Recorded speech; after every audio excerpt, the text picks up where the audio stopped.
Hi friends, good morning. Welcome to Lakshmi sweet home. అందరికీ నమస్తే అండి. ఈరోజు చిన్న టిప్పు మీకు చెప్తున్నానండి. క్లీనింగ్ అండి. మన స్టవ్ బర్నర్లు ఎలా క్లీన్ చేసుకోవాలనేది మీతో షేర్ చేసుకుంటున్నాను. చాలా ఈజీ మెథడ్లో మనం క్లీన్ చేసుకోవచ్చు అండి. ఇది మొదటిసారి అయితే నేను వెనిగర్, మనకి బేకింగ్ సోడా, ఉప్పుతో నేనైతే క్లీన్ చేసేదానండి. ఇది నిమ్మ చెక్కతో. ఇప్పుడు అది కొంచెం టైం పట్టేది. ఇదైతే చాలా వేగంగా అయిపోతుందండి. ఇవ్వండి, వండర్ క్లీను టాయిలెట్ క్లీనర్ అండి. మీ ఇంట్లో హార్పిక్ ఉన్నా సరే అవుతుందండి. ఏదైనా సరే మనకి బాత్రూమ్ క్లీన్ చేసుకుని ఉంటాయి కదండి, హార్పిక్ కానీ వండర్ క్లీన్ కానీ, ఇలాంటి దాంతో ఈ ఫస్ట్ ఒక మన ప్లాస్టిక్ బౌల్ తీసుకొని ఈ రెండు ఇలా వేసుకోవాలండి. చూడండి ఎంత మురికుందో. ఇలా వేసుకున్న తర్వాత ఒక 15 మినిట్స్ వరకు మనం అలాగే వదిలేయాలండి. అది ఫుల్గా దానిపైన వేసి హార్పిక్ అదంతా మనం దానిపైన వేసేసి దాని ఉంచేయాలండి ఒక 15 మినిట్స్. ఆ తర్వాత ఒక ప్లాస్టిక్ కవర్ కానీ గ్లౌజెస్ కానీ మీ దగ్గర ఉంటే హ్యాండ్స్కి పెట్టుకోవాలండి. ఎందుకంటే దానిలో యాసిడ్ కలుస్తుంది కదా, కొంచెం మంట పుట్టినట్టుగా ఉంటుంది. అందువల్లే నేను కవర్ పెట్టుకున్నానండి.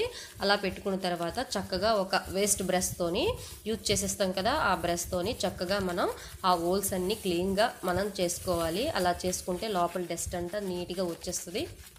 ఓకే ఫ్రెండ్, ఇలా వచ్చేసిన తర్వాత మనం వాటర్తో క్లీన్ చేసుకోవాలి. చాలా నీట్గా క్లీన్ చేసుకోవాలి. నీట్గా క్లీన్ చేయకపోతే హోల్స్లో మనకి హార్పిక్ అనేది ఉండిపోతుందండి. అది ఉండిపోతే ఏమవుతుందంటే గ్యాస్ వెలిగించేటప్పుడు మనకి మంట అనేది గ్రీన్ కలర్లో వస్తుంది.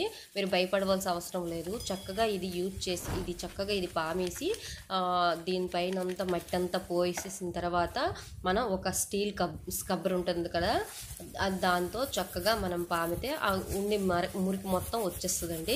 అలా వచ్చేసిన తర్వాత మనం ట్యాప్ కింద చాలా వరకు లోపల హోల్స్ అన్నీ క్లీన్ చేసుకోవాలి వాటర్తో. చూడండి, నేను ఇలా రుద్దుతున్నాను కదా, ఇలా రుద్దుకున్న తర్వాత మనకి లోపలంతా డస్ట్ అంతా వచ్చేస్తుంది. ఓకే ఫ్రెండ్స్, చక్కగా ఇది హోల్స్లో మనకి ఇరుక్కుపోతుందండి హార్పిక్ అనేది. హార్పిక్ ఇరుక్కుపోయిన తర్వాత మనకి మంట అనేది గ్రీన్ కలర్లో వస్తుంది.